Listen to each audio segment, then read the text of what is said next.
Pension को लेकर आज पूरे भारतवर्ष में एक चर्चा छिड़ी हुई है। जैसे केंद्र सरकार और राज्य सरकार पेंशन को लेकर अलग अलग योजनाएं बनाती हैं या चुनावी वादों में ओपीएस की बात होती है तो कई राज्यों में सरकार आ जाती है और कई राज्यों से सरकार चली जाती है। आखिरकार सरकार को बनाने में और सरकार को गिराने में पेंशन धारक और जितने सरकारी एम्प्लॉय होते हैं वो अपनी बहुत बड़ी भूमिका अदा करते हैं। आज जब 4 राज्यों में अलग अलग विधानसभा चुनाव हुए और उनके जैसे एग्जिट पोल सामने आए, इन्हें लेकर के पेंशन की चर्चा एक बार फिर से छिड़ गई है। निसंदेह पेंशन जीविका का साधन तो नहीं है, मगर पेंशन के बगैर भी जीवन यापन कर पाना बहुत मुश्किल है। इन बातों को लेकर के जीवीसी अपडेट ने सबके ध्यान में ये बात लाने के लिए और पेंशन धारक की विचारधाराओं को जानने के लिए विशेषज्ञों की एक टीम आज हमारे स्टूडियो में बनी है, जिनसे आज हम चर्चा करेंगे और ये अपने ज्ञान के अनुकूल, ज्ञान के अनुसार आप सबके मन से पेंशन को लेकर जितनी भी विचारधाराएं हैं, जितनी संशय हैं, जितने प्रश्न हैं, उन सब का हल करने का प्रयास करेंगे। और वीडियो के शुरुआत में मैं आपको बता दूं, अगर हमसे कोई बातचीत रह जाती है जिसे लेकर आपके मन में सवाल हो तो आप हमें कमेंट बॉक्स में जरूर बता दीजिए, ताकि हम आपके प्रश्नों का भी जवाब जरूर दे पाए। और ये जो विशेषज्ञ आज मेरे साथ स्टूडियो में बने हैं, ये दोबारा आपके प्रश्नों का जवाब देने के लिए हर समय तत्पर रहेंगे। सबसे पहले मैं परिचय करा दूं, मेरे साथ सबसे पहले बने हैं Sardar Kulwaran Singh ji. Sir Punjab state pensioners confederation से स्टेट जनरल सेक्रेटरी हैं और आज हमारे साथ बने हैं पंजाब सरकार के जितने कर्मचारी हैं जो कि इस समय पेंशन धारक हैं, उन्हें क्या क्या सुविधाएं पंजाब सरकार देती हैं उस पर ये पूरी तरह से प्रकाश डालेंगे। उनके बाद हमारे साथ हैं सतीश राणा जी, जो कि केंद्र में है। सतीश राणा जी पंजाब मुलाजिम एवं पेंशनर्स ज्वाइंट फ्रंट के स्टेट कन्वीनर हैं और ये भी पेंशन होल्डर्स की समस्याओं को लेकर के या फिर उनके अधिकारों को लेकर के आज पूरी बातचीत करेंगे और अपना विचार रखेंगे हमारे साथ। साथ ही हमारे साथ हैं सूरज प्रकाश आनंद जी। आनंद सर सीनियर उप प्रधान है Punjab pensioners welfare association Hoshiarpur के और साथ ही निभा रहे हैं जनरल सेक्रेटरी पर अपनी सेवाएं दे रहे हैं सीनियर सिटीजन वेलफेयर काउंसिल जो होशियारपुर की बनी हुई, उनके भी ये महामंत्री हैं और ये सीनियर सिटीजन के मुद्दों को लेकर भी बताएंगे और क्या क्या समस्याएं उन्हें आ रही हैं इस पर भी हम प्रकाश डालेंगे। हम सीधे लिए चलते हैं आपको सबसे पहले सरदार कुलवरण सिंह जी के। और सर, आपसे सीधा सा सवाल है, सरकार क्यों पेंशन दे? ਤੁਹਾਡਾ ਜਿਹੜਾ ਸਵਾਲ ਹੈ ਵੀ ਸਰਕਾਰ ਪੈਨਸ਼ਨ ਕਿਉਂ ਦੇਵੇ जी, मैं पंजाब गवर्नमेंट स्टेट गवर्नमेंट के जो पेंशनर हैं जी, उनके लिए काम करता हूँ। जी, मेरा ये मानना है कि कोई भी स्टेट का बल्कि पूरे भारत का कोई भी नागरिक जो है उसको पेंशन होनी चाहिए। ठीक है। मैं मानता हूं कि जो भी सीनियर सिटीजन हो गया उसको जो काम नहीं कर रहा, फिर असमर्थ हो गया, जहाँ काम उसको नहीं मिल रहा है, तो उसके बाद उसको पेंशन होनी चाहिए, जिससे वो अपनी रोजाना की जो ज़रूरतें हैं उनको पूरा कर सके, अपने बच्चों पर निर्भर ना हो और उसकी जो समाज में जो पहले काम करता था या नौकरी करता था, जो उसका सामाजिक रुतबा था वो कायम रहे। इसलिए पेंशन जी है हर नागरिक को मिलनी चाहिए। लेकिन मैं जो पंजाब गवर्नमेंट के जो पेंशनर्स हैं उनके लिए काम करता हूँ जी। हूँ जो पंजाब गवर्नमेंट की पेंशन है, वैसे आप जानते हैं कि जो पेंशन है, जो गवर्नमेंट पेंशनर्स के जो है वो एक है डिफाइंड पेंशन जो CSR में जिसका वर्णन है, जी हाँ, वर्णन है, बिल्कुल जी। दूसरा है NPS जी, तीनों का ही वर्णन तो तीनों को ही है। बिल्कुल जी। NPS है न्यू पेंशन स्कीम जी, जो 1/1/4 के बाद पंजाब गवर्नमेंट में जी। मुलाजिम बने जो रिटायर हो रहे हैं उन ऊपर लागू होगी। हाँ जी। तो तीसरी है EPF जी। जो 95 से है, जी, जो कॉरपोरेशंस में सेमी गवर्नमेंट अदारों में काम करते हैं उनके लिए खासकर ट्यूबल कॉरपोरेशन। सर मैं चाहूंगा एनपीएस और ओपीएस का भी जरा जरूर आप बता देंगे, जो न्यू पेंशन स्कीम आ रही है और जो ओल्ड पेंशन स्कीम थी उनमें क्या अंतर रह रहा है इस वक्त? ओल्ड पेंशन जो है जी, जो CSR के अनुसार जी, पंजाब CSR के जी, अनुसार जो पेंशन है, जो मुलाजम जब काम करता है उसको जो तनख्वाह मिलती है, जब वो रिटायर होता है तो वो आखिरी तनख्वाह, वैसे उसमें लिखा है कि 10 महीने की एवरेज भी ले सकते हैं जी। तो आखिरी तनख्वाह जो बनी उसका 50% जो पेंशन लगती है जो ओपीएस में है, ये 1972 जी। के रूल्स के अनुसार है। जी। तो जो 50% पेंशन है वो तब लगेगी अगर उसकी जो सर्विस है वो पहले 33 साल पूरी होनी चाहिए थी, अब 1/12/11 से जी। दिसंबर 11 से जे 25 साल कर दिया गया। क्वालिफाइंग सर्विस कर दी है। उसके कम हो तो वो प्रोपोर्शनेट देते हैं। जी। जो ओपीएस है जी। जो 1/1/4 के बाद जो मुलाजिम बने हैं, जी। भर्ती हुए हैं पंजाब गवर्नमेंट में, उसके लिए जो है एनपीएस न्यू पेंशन स्कीम, जी। ये जो न्यू पेंशन स्कीम है ये इनका जो पैसा कटता है, जी हाँ। इनका जो पैसा कटता है वो शेयर मार्केट में जाता है, बिल्कुल तो उसके अनुसार इनको जो पेंशन फिर मिलती है। जो ये पेंशन होती है बहुत कम होती है, इसलिए जो मुलाजिम ऐसे हैं वो मांग करते हैं कि जो हमें ओपीएस दी जाए। दी तो जाए। जो हम हमारी जो ओल्ड पेंशन है वो उस पेंशन में जो मिलता है वो बेसिक पेंशन होती है जो 50% हुई, उसके ऊपर जो ओल्ड एज जी। ओल्ड एज पेंशन मिलती है।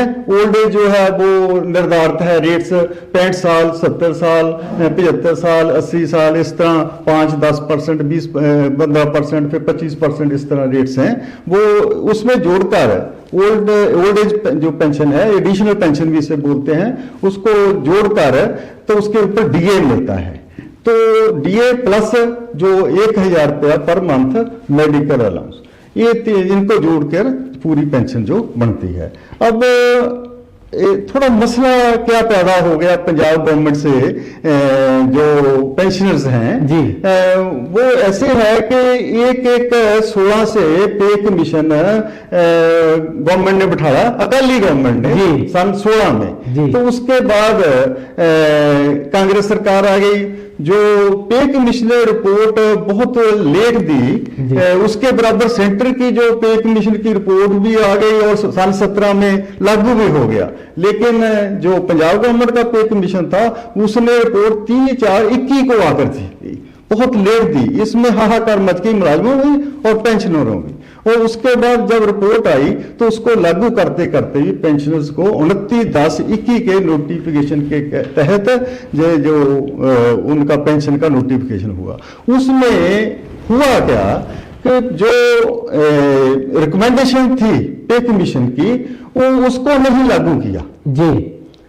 तो उसके अलावा एक नया फार्मूला कांग्रेस सरकार उस बिल थी, उसने एक नया फार्मूला देता जिससे 113% डीए के ऊपर 15% बेनिफिट मिलेगा, ऐसे करके 2.45 अप्रोक्सीमेटली का जो मल्टीप्लायर, जो पहली पेंशन उसको मल्टीप्लाई करके 2.45 तो पेंशन फिक्स कर दी। लेकिन चाहिए क्या था, रिकमेंडेशन क्या था कि पुरानी पेंशन जो है 16/31/12/15 को उसके मल्टीप्लायर जड़ा है 2.59 का पे कमीशन ने रिकमेंड किया, भाव 15.11 बेनिफिट दिया। तो जो कांग्रेस सरकार ने वो कम दिया, तो वहां जो घाटा पड़ गया पेंशनर्स को। तो एक तो ये अब तक जो नई सरकार आई है इससे उम्मीदें थी, इन्होंने भी ये लागू नहीं किया अभी तक।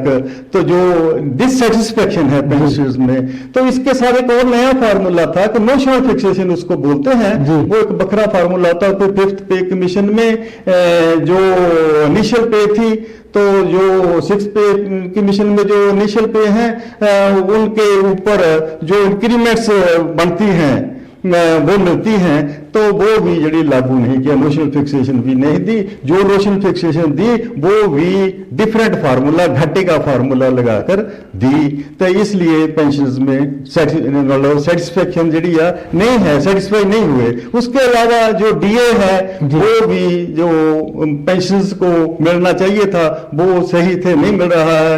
अब 34% मिल रहा है मुलाजिमों और पेंशनरों पंजाब के, जबकि ये 46% मिलना चाहिए।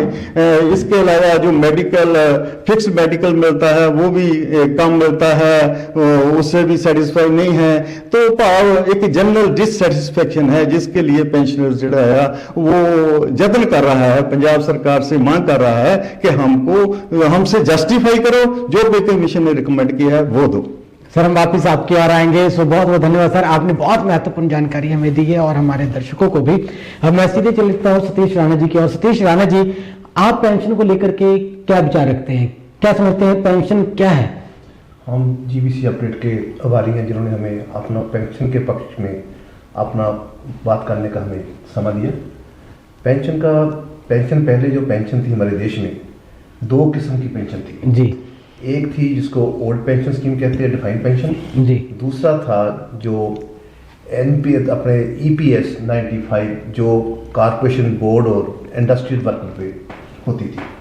अब जो 2004 में तीसरी पेंशन आई है वो आई है एनपीएस जी। वैसे तो इसका है न्यू पेंशन स्कीम, मगर हम उसे नो पेंशन स्कीम बोलते हैं। ठीक है। 2004 में जब आई है वो जो पहले जो पीएफआरडीए तो पहले बिल था, बिल के बाद में वो एक्ट में तब्दील हो गया, pension fund regulatory development authority act बन गया जी। उस एक्ट का मतलब ये था कोई भी स्टेट उसे अपना सकती थी, कोई भी उसको इनकार कर सकती थी हाँ। इंप्लीमेंट करने के। जी। जब वो एक्ट आया तो बाकी सभी स्टेटों ने उस एक्ट को मान के एनपीएस शुरू कर दिया, एक 4 के बाद, कोई किसी डेट में आ गई, कोई किसी डेट में 2004 के बाद आ गई। सिर्फ 3 स्टेटें थी जिन्होंने उसको नहीं लागू किया था। एक था वेस्ट बंगाल, दूसरा केरला, तीसरा त्रिपुरा। जी। केरला में जब सरकार चेंज हुई, वामपंथियों की सरकार चेंज हुई, तो कांग्रेस की सरकार आई, उन्होंने आते साथ वहां पे भी एनपीएस इंप्लीमेंट कर दिया जी। त्रिपुरा में जब बीजेपी की सरकार आई हुई जी, उन्होंने भी वहां पे एनपीएस कर दिया। फिर एक वेस्ट बंगाल रह गया था जी। हमें इस बात की खुशी है ये मुद्दा एम्प्लाई का नहीं रहा जी, ये मुद्दा राजनीतिक मुद्दा बन गया जी। राजनीतिक मुद्दा, जैसे आपने पहले बोला 4 स्टेटों में इलेक्शन हुए, तो ऐसे जब इलेक्शन हुए तो इलेक्शनों में भी इस मुद्दे को राजनीतिक पार्टियों ने इसका लाहा लेने का प्रयास किया जी। तो जैसे हिमाचल में हुआ, हिमाचल में कांग्रेस की सरकार आई, उन्होंने वहां पे इंप्लीमेंट कर दी जी। छत्तीसगढ़ में कर दिया है, तो राजस्थान में कर दिया है, ऐसे 3-4 स्टेटों में अभी वो उसको इंप्लीमेंट कर दिया है। ओपीएस को या एनपीएस ओपीएस को कर दिया। हिमाचल प्रदेश में भी कर दिया गया, हिमाचल में भी कर दिया, राजस्थान में कर दिया, छत्तीसगढ़ में कर दिया। ठीक है। तो 3 स्टेटों ने कर दिया, तो एक स्टेट में ऑलरेडी पहले ही वेस्ट बंगाल में चल रही थी। ठीक है। तो इसलिए अभी जो इस मुद्दे के ऊपर जी, क्योंकि ये उनका बुनियादी मैं समझता हूँ फंडामेंटल राइट है पेंशन, इसको सुप्रीम कोर्ट में बार सुप्रीम कोर्ट ने ये कहा है ये पेंशन कोई खैरात नहीं है, पेंशन उसका अपना फंडामेंटल राइट है जी, जो मिलना चाहिए उसको। तो अकेले एम्प्लॉय को नहीं मिलते, हम तो इस बात को भी कहते हैं ये सभी जो देश का नागरिक है जिसकी काम करने की क्षमता जब 50-60 साल के बाद कम हो जाती है तो उसको उसके गुजारे के रूप में उसको पेंशन मिलनी चाहिए। एक तो एम्प्लॉयज की पेंशन तो छीनी जा रही है, दूसरी तरफ जो राजनीतिक लोग हैं, जो एमएलए हैं, मेंबर पार्लियामेंट हैं, वो उनकी पेंशनों में लगातार बढ़ोतरी हो रही है और जितनी टर्म वो बनते हैं उसमें और इजाफा होता जाता है, हर टर्म में इजाफा होता है। इसलिए हम इस फंडामेंटल राइट के लिए हम जहाँ स्ट्रगल कर रहे हैं वहाँ राजनीतिक पार्टियां इस मुद्दे को उठा रही हैं। हम जो समझ रहे हैं ये लोगों का बुनियादी जो हक छीना गया है इसको बहाल करने के लिए एम्प्लॉइज और पेंशन अब पूरे देश में आपने देखा होगा पिछले मंथ में बहुत बड़े जो डेमोन्स्ट्रेशन दिल्ली में रामलीला मैदान में हुए हैं, लाखों की तादाद में लोग वहाँ पे गए हैं। तो लाजमी तौर पे इस मुद्दे के ऊपर लोग आगे बढ़ रहे हैं। हम जो समझते हैं ये जो राइट था उसको राइट को छीना गया है और उसके फंडामेंटल राइट को जो उसका कत्ल किया गया फंडामेंटल राइट का, इसलिए हम देश भर में भी लड़ रहे हैं। हमारा जो ऑर्गेनाइजेशन है पंजाब सोसाइटी फेडरेशन है, पंजाब में हम एम्प्लॉइज पेंशन के फ्रंट लड़ रहे हैं। वहाँ पे हमने all India state government employees federation जिसका मैं वाइस प्रेसिडेंट हूँ ऑल इंडिया का, उसकी ओर से भी हमने पूरे ऑल इंडिया की ट्रेड यूनियन को साथ में लेकर इस पुरानी पेंशन को बहाल करने के लिए हम इस मुद्दे के ऊपर लगातार हम स्ट्रगल कर रहे हैं। और दूसरी तरफ सर इस चीज को कैसे देखते हैं, जैसे बड़ी संख्या में जो लोग हैं भारत के जो नागरिक हैं वो इस पेंशन के कैटेगरी से बाहर आ जाते हैं। सरकार ये तो कहती है कि वृद्ध अवस्था में भी हम पेंशन दे रहे हैं, विधवा रूप में भी हम पेंशन दे रहे हैं, कई तरह की उन्होंने योजनाएं बनाई जिस रूप में वो पेंशन दे रहे हैं, परंतु सम्मानजनक पेंशन नहीं है। सम्मानजनक पेंशन नहीं है वो तो मैं समझता हूँ एक बिल्कुल नामात्र है। जो बुढ़ापा पेंशन है, किसको 500 मिल रहा है, कहीं 700 मिल रहा है, कहीं 1000 मिल रहा है। पेंशन चाहे एक ही मिले, मगर सम्मानजनक हो, उसके गुजारे लायक हो, उससे उसकी अपनी जो जरूरतें हैं, जैसे रोटी, कपड़ा, मकान, उसका रहना सहना, उसकी वो जरूरतें उसकी पूरी होनी चाहिए। वो कहीं नहीं मिल रही है, बुढ़ापा भी नहीं मिल रही है, विधवा भी नहीं मिल रही है, कोई पेंशन नहीं। सिर्फ एक डिफाइंड पेंशन थी जिससे उसका अपना गुजारा हो सकता था। अगर आपके मन में सवाल है कि पेंशन मौलिक अधिकार नहीं है, तो राणा जी ने ये बोला कि माननीय अदालत ने ये कहा है कि मौलिक अधिकार नहीं है, परंतु ये खैरात भी नहीं है, क्योंकि सोशल सिक्योरिटी की अगर बात की जाए तो पेंशन हर एक नागरिक को देने की उन्होंने वकालत की है, सिफारिश की है। सर, अगर आपसे सुझाव मांगा जाए तो किस आधार पे आप कहेंगे कि प्रत्येक नागरिक को कम से कम कितनी पेंशन मिलनी चाहिए? पेंशन देखो, हम जैसे मिनिमम वेज की बात करते हैं जी, मिनिमम वेज आज की डेट में हम जो है 26,000 की बात करते हैं मिनिमम वेज, क्योंकि जो डॉक्टर ऑकराइट का फॉर्मूला था उसमें उन्होंने एक आदमी के लिए जो एक उसका यूनिट है 3 यूनिट माना है। आदमी और उसकी वाइफ, 2 बच्चों को 1 यूनिट माना गया था जी। 3 आदमियों को उसको आटा कितना चाहिए, उसको दाल सब्जी कितनी चाहिए, उसको कपड़ा कितना चाहिए, उसको दूध कितना चाहिए, उसके हिसाब से जो आज की महंगाई है, महंगाई के हिसाब से आज भी 26,000 जो मिनिमम हर नागरिक को मिलना चाहिए। इसकी बात की हम, वो जो सरकार का फार्मूला है, अकराइट, डॉक्टर अकराइट सरकार का अपना था, उसने ये जो फार्मूला दिया था सरकार को, भाई इस फार्मूले से हर नागरिक को मिलना चाहिए। तो इसलिए उसके आधार पे आज की डेट में 26,000 पेंशन के रूप में मिनिमम जो है हर एक नागरिक को मिलना चाहिए, चाहे वो काम करता है या नहीं करता है। ओपीएस का फायदा सरकार को होगी या नागरिकों को होगा? ओपीएस का फार्मूला तो नागरिकों को होगा, सरकार को भी होता है, क्योंकि अभी जो एनपीएस है, एनपीएस पे सरकार जो अपना पैसा डालती है उसमें 12% 14% तक डालती है, तो उसको वहां पैसा नहीं डालना पड़ेगा। तो सरकार का जो पैसा वो शेयर मार्केट में जाता है, शेयर मार्केट कभी अप जाती है, कभी डाउन जाती है, वो तो जुआ का सट्टा है वो तो। इसलिए सरकार का पैसा भी बचेगा तो एम्प्लॉय का भी फायदा होगा, दोनों को फायदा होगा। जो ओपीएस जो विशेषज्ञ हैं वो कहते हैं अतिरिक्त भार पड़ता है सरकारी खजाने पर, इसे आप कैसे मानते हैं? ओल्ड पेंशन स्कीम को कहते हैं कि एक एक्स्ट्रा भार डाल दिया जाता है सरकारी खजाने पर। देखो, जिस भी इंसान ने इस धरती पे जन्म लिया जी, उसने कोई अपराध तो नहीं किया है ना, उसकी जिम्मेवारी जो सेंट्रल गवर्नमेंट है, स्टेट गवर्नमेंट है, हर नागरिक को सुरक्षित करना उस गवर्नमेंट की जिम्मेवारी होती है। उसको रोटी मिले, उसको एजुकेशन मिले, उसको हेल्थ मिले, उसको सभी सुविधाएं मिले। तो हम देखते हैं दूसरी जो कंट्री में देखते हैं, चाहे वो टैक्स भी देते हैं मगर उनको सहूलतें मिलती है। इसलिए हमारे देश में जब एम्प्लॉई एक कर जाता है, टैक्स देता है, हर नागरिक टैक्स देता है। एक माचिस से लेकर कोई भी हम चीज जब परचेज करते हैं शॉप पे जाके, हम हर चीज पे हम अपना टैक्स पे करते हैं। जब हम टैक्स पे करते हैं तो उसके बदले में हमें वो जिंदा रहने के लिए हमें सहूलतें क्यों ना मिले? इसलिए सरकार की रिस्पॉन्सिबिलिटी है। सरकार अपने लिए लगातार तनख्वाहें बढ़ा रही है, पेंशनें बढ़ा रही है, भत्ते बढ़ा रही है, कितनी कितनी सिक्योरिटी ले रखी है।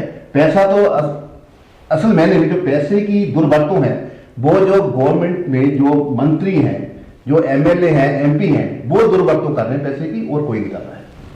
सो राणा जी ने सीधे सीधी बात बोली है कि डायरेक्ट या इनडायरेक्ट तरीके से आप टैक्स जरूर भर रहे हैं। इन्होंने माचिस की बात की, अगर आप एक माचिस भी खरीदते हैं तब भी आप इनडायरेक्ट तरीके से टैक्स भर रहे हैं, जो टैक्स राज्य को चलाने के लिए या सेंटर को चलाने के लिए आप उसमें अपनी मदद जरूर कर रहे हैं, आप अपना योगदान जरूर डाल रहे हैं। मैं सीधे चलता हूं सूरज प्रकाश आनंद जी के। और सूरज जी, बहुत इंतजार किया आपने।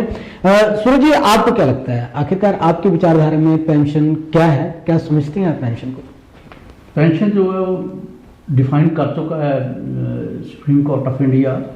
उसने कहा है भी जो पेंशन है वो खराब नहीं है, पेंशन जो है मुलाजम का हक है। उसने अपने जिंदगी में काफ़ी साल जो है गवर्नमेंट को दिए हैं, उसने अपना खून पसीना बहाया है, और जब वो नौकरी करता है तो उसका गुजारा ठीक ढंग से चलता है। जब वो रिटायर हो जाएगा तो उसको कम से कम गुजारे के लिए पेंशन जो है देनी चाहिए। हाँ जी, आप ओपीएस के अंडर आते हैं? हाँ, हम ओपीएस में विश्वास रखते हैं, वही पेंशन स्कीम लाभबंद है मुलाजमों के लिए। जो एमपीएस है वो तो रिटायरमेंट के बाद उसका 60% जो है वो मुलाजमों को देते हैं, 40% उसका शेयर मार्केट में लगाते हैं, और वो जो 40% लगाते हैं उसमें से पेंशन देते हैं। वो नाममात्र पेंशन होती है, 2, 4, 5 हजार से ज्यादा नहीं बनती पेंशन। उसमें किसी मुलाजम का, पेंशनर का गुजारा नहीं हो सकता। और इसलिए हम जो एनपीएस है उसको रिजेक्ट करते हैं और ओपीएस जो है लागू करने के लिए जो है सिफारिश करते हैं हमेशा। पेंशन डिपार्टमेंट जितने बुजुर्गों को पेंशन प्रोवाइड करवा रही है, उनके तरीके से, उनकी प्रक्रिया से संतुष्ट हैं आप? नहीं, उससे भी संतुष्ट नहीं है। क्यों? पेंशनर्स जो है काफ़ी जब लेट एज में चले जाते हैं उनको कई सहूलतें नहीं मिल रही।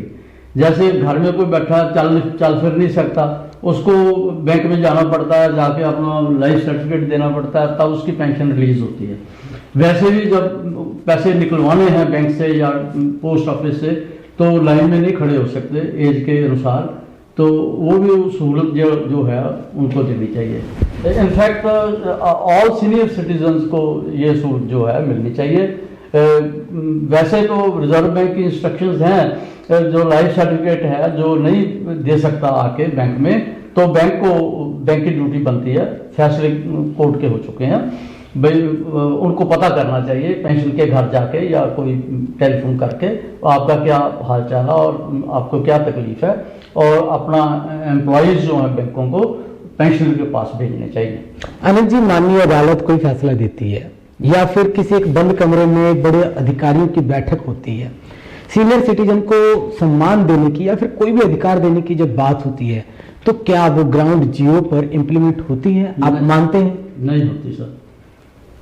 सीनियर सिटीजन एक्ट 2007 जो है उसमें सारे प्रावधान हैं सीनियर सिटीजन्स के लिए। उसमें प्रॉपर्टी का भी है, अगर कोई बच्चे अपने को ट्रांसफ़र कर देता है तो बाद में वो देखता बच्चा सेवा नहीं करता तो उसको प्रॉपर्टी को वापस ले सकता है। और भी काफ़ी सारे प्रावधान हैं जो बैंकों के लिए सहूलतें हैं, डाकखाने में सहूलतें हैं, हेल्थ डिपार्टमेंट में इलाज के लिए जाना, पर्ची बनवाना है, और भी कई तरह की सहूलतें हैं। गाड़ी में जाने के लिए सहूलत दी गई है, कुछ परसेंट लेस किया गया है, और भी कई सारी सहूलतें जो एक्ट में डिफाइन की गई हैं।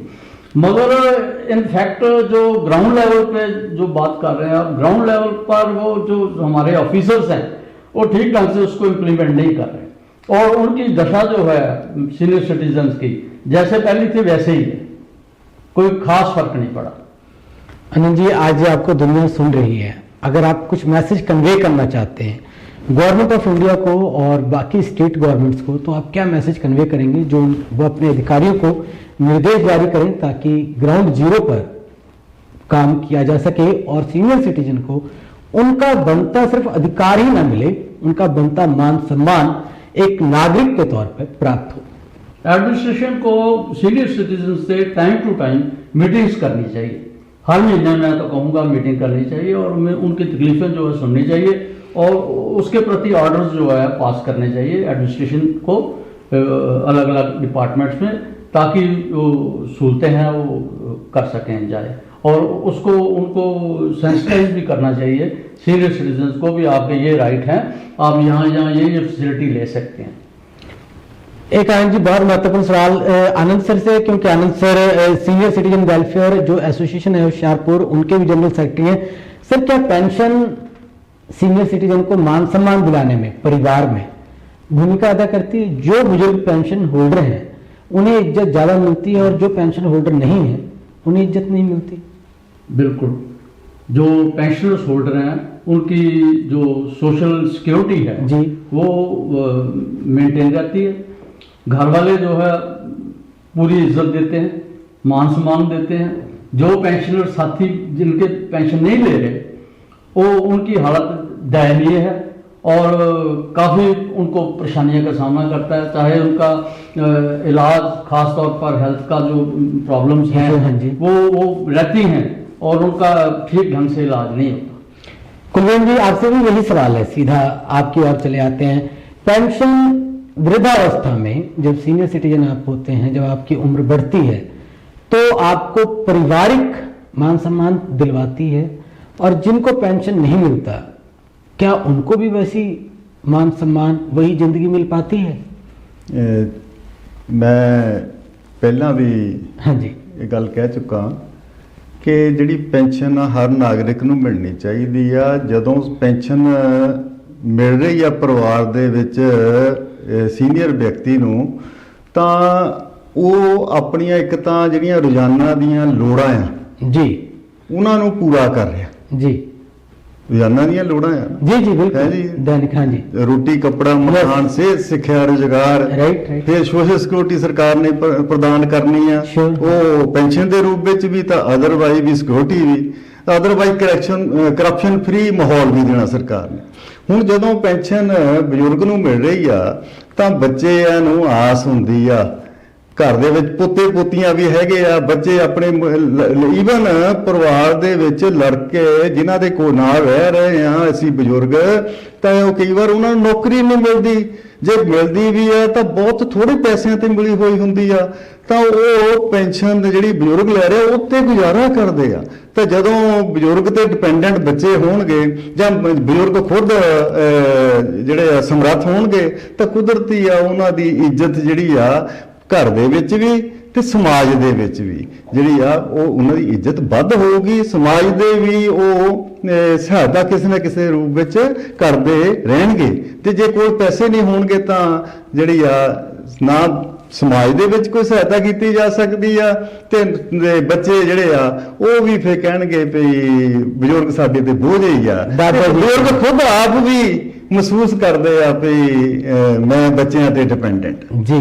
ਇਸ ਕਰਕੇ ਪੈਨਸ਼ਨ ਬਹੁਤ ਜ਼ਰੂਰੀ ਹੈ। ਕੁਲਵੰਤ ਜੀ ਇੱਕ ਸਵਾਲ ਹੋਰ ਹੈ ਤੁਹਾਡੇ ਤੋਂ ਕਿ ਤੁਸੀਂ ਓਪੀਐਸ ਦੇ ਅੰਡਰ ਆਉਂਦੇ ਹੋ ਜਾਂ ਐਨਪੀਐਸ ਦੇ ਅੰਡਰ? ओपीएस अब ओपीएस सॉरी ओपीएस और एनपीएस दो चीजें सरकार ने बना दी, तीसरी थी, पर जो नई नीति लेकर आ रहे हैं या सरकार के जो नीति सलाहकार हैं, क्या लगता है आपको कि वो नीतियां सही दिशा में काम कर रही है या फिर बुजुर्गों को बुजुर्ग अवस्था में फिर से कुछ नए कदम उठाने पड़ेंगे? ਦੇਖੋ ਜਦੋਂ ਸਰਕਾਰ ਦੀਆਂ ਨੀਤੀਆਂ ਦੀ ਗੱਲ ਕਰਦੇ ਆ ਅਸੀਂ ਸੈਂਟਰ ਗਵਰਨਮੈਂਟ ਦੀਆਂ ਨੀਤੀਆਂ ਜਾਂ ਸਟੇਟ ਗਵਰਨਮੈਂਟ ਦੀਆਂ ਨੀਤੀਆਂ ਜੇ ਸਪਸ਼ਟ ਰੂਪ ਵਿੱਚ ਅਸੀਂ ਗੱਲ ਕਰਨੀ ਚਾਹੀਏ ਤਾਂ ਲੋਕ ਪੱਖੀ ਨਹੀਂ ਹਨ। ਸਰਕਾਰ ਦੀਆਂ ਨੀਤੀਆਂ ਮੈਂ ਸਪਸ਼ਟ ਜਿਹਾ ਕਹਿ ਦਵਾਂ ਤਾਂ ਕਾਰਪੋਰੇਟ ਪੱਖੀ ਹੈ ਤੇ ਜਿਹਦੇ ਨਾਲ ਪਬਲਿਕ ਸੈਕਟਰ ਜਿਹੜਾ ਆ ਕਮਜ਼ੋਰ ਹੋ ਰਿਹਾ। ਪਬਲਿਕ ਸੈਕਟਰ ਦੇ ਵਿੱਚ ਜੇ ਪਿਛਲੇ ਸਮਿਆਂ ਦੇ ਵਿੱਚ ਕੁਝ ਮਜ਼ਬੂਤੀ ਸੀ ਜਿਹਦੇ ਨਾਲ ਲੋਕਾਂ ਨੂੰ ਰੁਜ਼ਗਾਰ ਚੰਗੇ ਰੁਜ਼ਗਾਰ ਮਿਲੇ ਹੋਏ ਸਨ, ਪਰ ਹੁਣ ਦੀਆਂ ਸਰਕਾਰਾਂ ਨੇ ਜਿਹੜੇ ਆ ਉਹ ਰੁਜ਼ਗਾਰ ਖੋਏ ਆ। ਪਬਲਿਕ ਸੈਕਟਰ ਜਿਹੜਾ ਆ ਉਹਨੂੰ ਜਿਹੜਾ ਕਮਜ਼ੋਰ ਕੀਤਾ ਤੇ ਜਿਹਦੇ ਨਾਲ ਜਿਹੜੀ ਆ ਇੰਪਲੋਇਮੈਂਟ ਪ੍ਰੋਪਰ ਇੰਪਲੋਇਮੈਂਟ ਜਿਹੜੀ ਆ ਉਹ ਘਟੀ ਆ। ਇਸ ਕਰਕੇ ਮੈਂ ਤਾਂ ਸਰਕਾਰਾਂ ਨੂੰ ਬੇਨਤੀ ਕਰਾਂਗਾ ਕਿ ਇਹ ਨੀਤੀਆਂ ਬਦਲੋ, ਲੋਕ ਪੱਖੀ ਨੀਤੀਆਂ ਤੇ ਆਓ ਤੇ ਜਿਹੜਾ ਕਿ ਲੋਕਾਂ ਦਾ ਭਲਾ ਹੋਵੇ। ਨਹੀਂ ਤਾਂ ਜਿਹੜੇ ਜਦੋਂ ਦੇਖੋ ਮੈਂ ਇੱਥੇ ਇਕਨੋਮਿਕਸ ਦੇ ਐਂਗਲ ਤੋਂ ਵੀ ਗੱਲ ਕਰਨੀ ਚਾਹਾਂਗਾ, अर्थशास्त्र के ਕਿ ਅਰਥਸ਼ਾਸਤਰ ਦੇ ਹਿਸਾਬ ਦੇ ਨਾਲ ਕਿ ਜਦੋਂ ਦੇਸ਼ ਦੇ ਨਾਗਰਿਕਾਂ ਦੀ ਆਮਦਨ ਢੁਕਵੀਂ ਹੋਊਗੀ ਤਾਂ ਉਹ ਪੈਸੇ ਉਹਨਾਂ ਦੀ ਪਰਚੇਜ਼ਿੰਗ ਪਾਵਰ ਜ਼ਿਆਦਾ ਹੋਊ। बिल्कुल। ਜਦੋਂ ਪਰਚੇਜ਼ਿੰਗ ਪਾਵਰ ਨਾਗਰਿਕਾਂ ਦੀ ਜ਼ਿਆਦਾ ਹੈ ਤਾਂ ਕੁਦਰਤੀ ਆ ਮਨੀ ਸਰਕੂਲੇਸ਼ਨ ਜਿਹੜੀ ਹੈਗੀ ਆ ਉਹ ਵੱਧ ਹੋਵੇਗੀ। ਮਨੀ ਸਰਕੂਲੇਸ਼ਨ ਹੈ ਤਾਂ ਉਹਦੇ ਨਾਲ ਟ੍ਰੇਡ ਜਿਹੜਾ ਆ ਉਹ ਚੱਲੇਗਾ। ਟ੍ਰੇਡ ਜਿਹੜਾ ਆ ਡਿਪੈਂਡ ਉਹ ਮਨੀ ਸਰਕੂਲੇਸ਼ਨ ਤੇ ਆ ਡਿਪੈਂਡੈਂਟ, ਤਾਂ ਕਿਉਂਕਿ ਪ੍ਰੋਡਿਊਸ ਹੋਊਗੀ ਤਾਂ ਵਿਕੂਗੀ ਤਾਂ ਮੁੜ ਕੇ ਫਿਰ ਪ੍ਰੋਡਿਊਸ ਹੋਊਗੀ, ਇੰਪਲੋਇਮੈਂਟ ਵੀ ਵਧੂਗੀ ਤਾਂ ਇਹ ਨਾਲ ਐਂਟਰਪ੍ਰੈਨਿਓਰ ਜਿਹੜਾ ਹੈਗਾ ਉਹਦਾ ਮੁਨਾਫਾ ਵੀ ਵਧੂਗਾ। ਇਸ ਕਰਕੇ ਪਰਚੇਜ਼ਿੰਗ ਪਾਵਰ ਦਾ ਬਣਾਉਣਾ ਬਹੁਤ ਜ਼ਰੂਰੀ ਆ। ਪਰਚੇਜ਼ਿੰਗ ਪਾਵਰ ਸਰਕਾਰਾਂ ਨੂੰ ਨੀਤੀਆਂ ਅਜਿਹੀਆਂ ਬਣਾਉਣੀਆਂ ਚਾਹੀਦੀਆਂ ਜਿਹਦੇ ਨਾਲ ਪਰਚੇਜ਼ਿੰਗ ਪਾਵਰ ਨਾਗਰਿਕਾਂ ਦੀ ਵਧੇ। ਇਸ ਕਰਕੇ ਚਾਹੇ ਉਹ ਪੈਨਸ਼ਨ ਹੋਵੇ ਚਾਹੇ ਰੁਜ਼ਗਾਰ ਹੋਵੇ, ਪੈਨਸ਼ਨ ਬਹੁਤ ਜ਼ਰੂਰੀ ਹੈ। ਪੈਨਸ਼ਨ ਬਹੁਤ ਜ਼ਰੂਰੀ ਹੈ। ਸੋ ਕੁਲਵੰਤ ਸਰ ਨੇ ਸਿੱਧੇ ਸਤੀਸ਼ ਰਾਣਾ ਜੀ ਵੱਲ ਆਉਂਦੇ ਤੇ ਆਪਾਂ ਪ੍ਰੋਗਰਾਮ ਨੂੰ ਅੰਤਿਮ ਮੋੜ ਦਿੰਦੇ ਹਾਂ। ਸਤੀਸ਼ ਰਾਣਾ ਜੀ, ਜਿਹੜਾ ਇੱਕ ਵਿਅਕਤੀ ਦੁਕਾਨ ਤੇ ਕੰਮ ਕਰਦਾ, ਕੋਈ ਛੋਟਾ ਰੋਜ਼ਗਾਰ करता, कोई छोटी रेड़ी लाਉਂਦਾ है या फिर किसी दुकान में वो सिर्फ एक हेल्पर के रूप में काम कर रहा है, एक मजदूर के रूप में काम कर रहा है, उसे पेंशन किस तरह से मिले, क्या योजनाएं होनी चाहिए? देखो बात ऐसे है कि जैसे हमने पहले कहा भी हर नागरिक को मिलती जी, हर नागरिक को आपने सिफारिश की है, पर उसके लिए जैसे पहले है भी जहाँ 20 आदमी काम करते हैं जी उस 20 आदमी की भी जो कंडीशन शर्त है उसको हटा देना चाहिए। जी, जहाँ भी कोई काम करता है उसका जो है EPF जो है उसका कटौती हो, एम्प्लॉयमेंट प्रोविडेंट फंड उसकी कटौती हो, तो उसका शेयर जो है उसका 12% शेयर जो है वो गवर्नमेंट डाले उसका शेयर। ठीक है जी। उसका डालने के बाद उस EPS की जो पेंशन लगेगी 95 जो एक्ट है उसमें DA को लिंक करना चाहिए। अभी लेटेस्ट जो सुप्रीम कोर्ट का फैसला आया है, पहले इसका फॉर्मूला था भाई जो 6500 की रखी थी उन्होंने 65,100 की, 6500 की उसकी कटौती होती थी, पेंशन फंड में जाती थी, तो उसकी जितनी सर्विस होती थी उसको मल्टीप्लाई करते थे, तो डिवाइडेड बाय 70 होता था, वो 2200 पेंशन बनती थी। उसके बाद में उसको एक्सीड कर दिया, 15,000 कर दिया, 15,000 कर 15,000 कर दिया, 15,000 into length of service divided by 70। अभी लेटेस्ट जो सुप्रीम कोर्ट का फैसला आया उसको फुल सैलरी को उन्होंने कर दिया है, जितनी फुल सैलरी होगी उसको इंटू करेंगे सर्विस से, तो उसको डिवाइड बाय 70, उससे उसकी जो पेंशन है लगभग किसकी 20,000 25,000 ऐसी बन जाएगी। वो भी काम है इसलिए उसको उसमें डीए जो है लिंक करना चाहिए, उसमें डीए नहीं करना था, जो लमसम जितनी पेंशन फिक्स हो जाएगी उतनी रहेगी। एक तो हम ये कहना चाहते हैं भी हर नागरिक चाहे वो रेडी पे काम करता है कोई करता है, उसका ईपीएफ कटने के साथ उसको पेंशन के साथ जोड़ना चाहिए। दूसरा है जो बाकी पेंशन है जैसे बुढ़ापा पेंशन है, दूसरा है जहाँ तक उसमें बढ़ोतरी करनी चाहिए।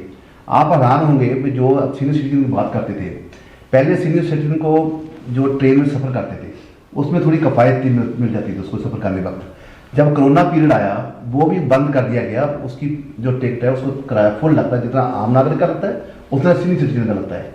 इसलिए एक तो ये बात है। दूसरा ये है जब तक ये पीएफ जो नई एनपीएस की बात कर रहे हैं, ईपी उसकी जो नई पेंशन स्कीम आई है एनपीएस है, जब तक ये पीएफ आरडीए जो है pension fund regulatory development authority जो एक्ट है, जब तक वो समाप्त नहीं होता तब तक वो तलवार लटकती रहेगी, चाहे वो स्टेटों में हो गया है, कुछ स्टेटों ने कर दिया है, मगर जब कोई और सरकार आएगी, जब यही सरकार जो है दोबारा फिर पेंशन वो है एनपीएस लागू कर सकती है, जब तक वो एक्ट खत्म नहीं होता है।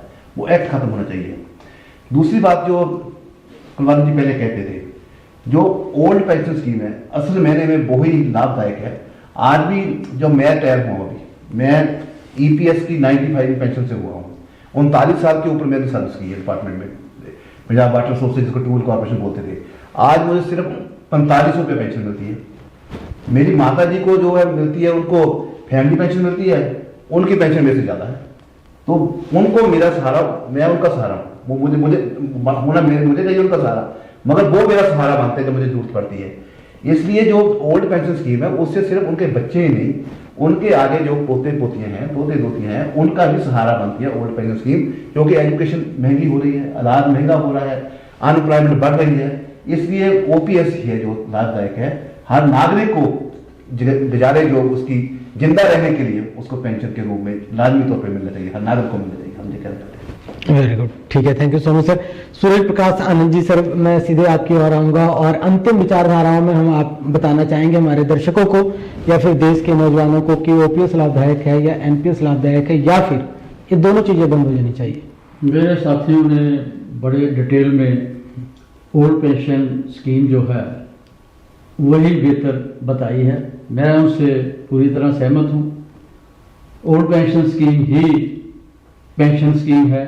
ये जो न्यू पेंशन स्कीम है, इससे जो पैसा मिलता है पेंशन का, उसमें गुजारा बुजुर्गों का नहीं हो सकता और वो फिर डिपेंडेंट ही रहते हैं अपनी फैमिली पे। और जैसे कि इन्होंने बताया, बच्चे ऑलरेडी कई ऐसे हैं जो कम तनख्वाह पे काम कर रहे हैं, जैसे आजकल गवर्नमेंट दे रही है, कॉन्ट्रैक्ट पे जॉब्स दे रही है, वो फुल स्किल में नहीं होती, उनका तो अपना ही गुजारा नहीं होते, तो बुजुर्गों का बर्डन कैसे झेल पाएंगे। इसलिए ओल्ड पेंशन स्कीम ही पेंशन स्कीम है और वही लागू होनी चाहिए। ये मेरी गवर्नमेंट से दरख्वास्त है कि इसको एज ए वेलफेयर स्टेट सब पर अप्लाई होना चाहिए, सब नागरिकों को पेंशन का अधिकार जो है मिलना चाहिए। तो बहुत बहुत धन्यवाद आनंद सर।